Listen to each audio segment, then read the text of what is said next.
మహాశివరాత్రి ఇది మనకి చాలా పెద్ద పండుగ. అసలు శివరాత్రి రోజు పడుకోకుండా జాగారం ఎందుకు చేస్తారు? శివుడికి బిల్వపత్రాలంటే ఎందుకంత ఇష్టం?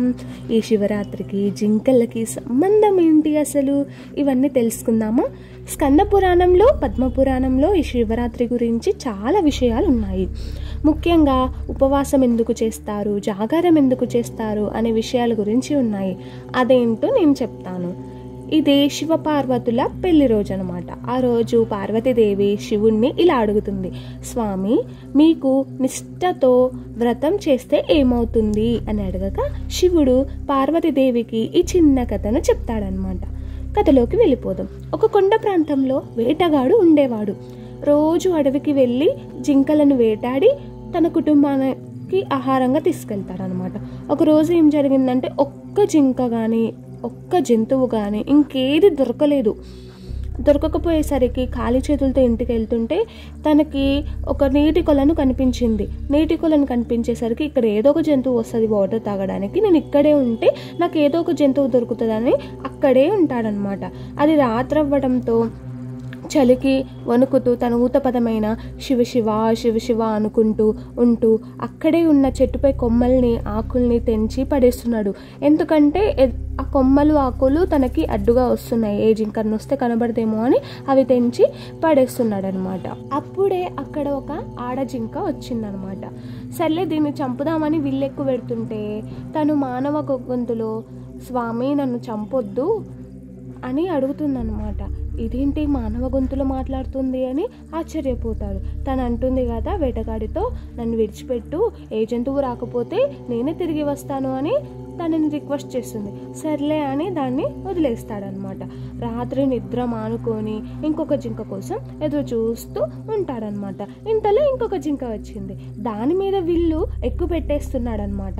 అప్పుడు ఆ జింక ఏమంటుంది, నా ఒంట్లో మాంసములు అస్సలు లేదు, నేను చాలా బలహీనంగా ఉన్నాను, నన్ను చంపినా మీకు ఉపయోగపడను, నీకు ఆహారం దొరకకపోతే నేనే వస్తాను, నన్నే చంపు అంటుంది. మళ్ళీ వేటగాడి మనసు మారి ఈ జింకను కూడా వదిలేస్తాడనమాట.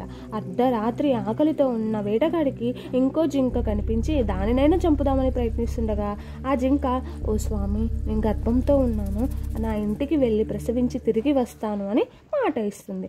తల్లి ఆవేదన చూసి తనని కూడా వదిలేస్తాడనమాట. చివరిగా ఒక మగ జింక వచ్చి వేటగాడితో ఇలా అంటుంది, ఇటువైపు ఆడజింకలు వచ్చాయా అని. అప్పుడు వేటగాడు అంటాడు, వచ్చారు కానీ మీరందరు ఎవరు అసలు, ఎలా మాట్లాడుతున్నారు అని అడగక మగ జింక ఇలా చెప్తుంది, నేను హిరణ్యకశిపుణ్ణి, ఇంతకు ముందు వచ్చిన జింక నా భార్య అప్సరస రంభ. శివుడి పూజ మధ్యలో ఆపి రాక్షసుడైన నన్ను పెళ్లి చేసుకోవడం వల్ల మా కామవాంఛకి శిక్షగా జింకలా పుట్టామని, వేటగాడి విల్లు చేత చనిపోవాలని రుద్రుడు శపించాడు అని ఆ జింక చెప్తుంది. నేను నా భార్యని బంధువుల దగ్గర అప్పగించి వచ్చి నీకు ఆహారం అవుతానని కూడా చెప్పి మాట ఇచ్చి వెళ్ళిపోతుంది. మాట ఇచ్చినట్టే ఆ 4 జింకలు పొద్దున్నే వచ్చి నన్ను చంపు అని వేటగాడిని బ్రతిమిలాడాయి. వాటి మంచి గుణం చూసి వేటగాడి మనసు కరిగిపోయిందనుకోండి. ఇచ్చిన మాట కోసం, పక్కవారి ఆకలి తీర్చడం కోసం చావుకు సిద్ధమయ్యారే, మీరు వెళ్ళిపోయి సంతోషంగా గడపండి అని వేటగాడు వాళ్ళతో చెప్పి వెళ్ళిపోతుంటే అప్పుడు దేవతలు ప్రత్యక్షమయ్యి ఆ వేటగాడికి స్వర్గలోక ప్రాప్తి కల్పిస్తూ జింకలను దీవించి మీరు నక్షత్రాల రూపంలో ఇక నుంచి ప్రకాశిస్తారని, ఆ నక్షత్రాలను కలిపితే మృగశిర జోడియాక్ సైన్ అనేది ఒకటి ఏర్పడి ఆ రోజు శివరాత్రి జరుపుకుంటారని చెప్తారనమాట. వేటగాడు ఎందుకు ఇదంతా జరిగింది అని అడగక దేవతలని, నువ్వు కూర్చున్నది మారేడు చెట్టు అంటే బిల్వ చెట్టు, ఆ చెట్టు క్రింద స్వయంభు శివలింగం వెలిసి మరుగున పడిపోయింది. నీకు తెలియకుండానే రాత్రంతా ఏమి తినకుండా శివ శివ అని పలుకుతూ పడుకోకుండా ఉండి శివుడికి ఇష్టమైన మారేడు ఆకులను లింగం పైన పడేటట్లు చేశావు కదా.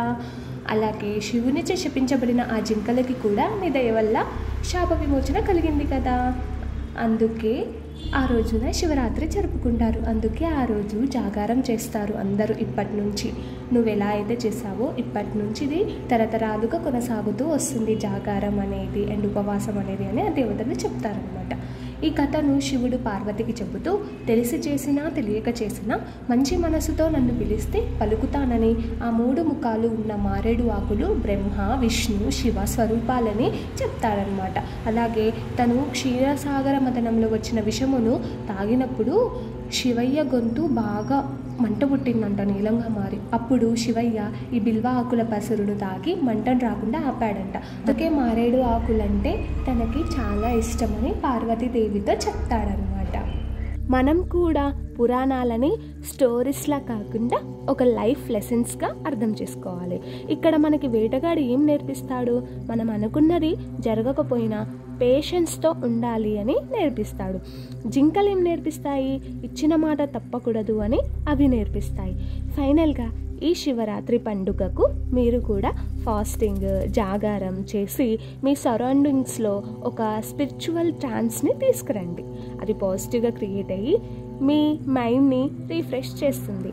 అందరికీ మహాశివరాత్రి శుభాకాంక్షలు. Thank you for watching. Subscribe my channel. Bye bye.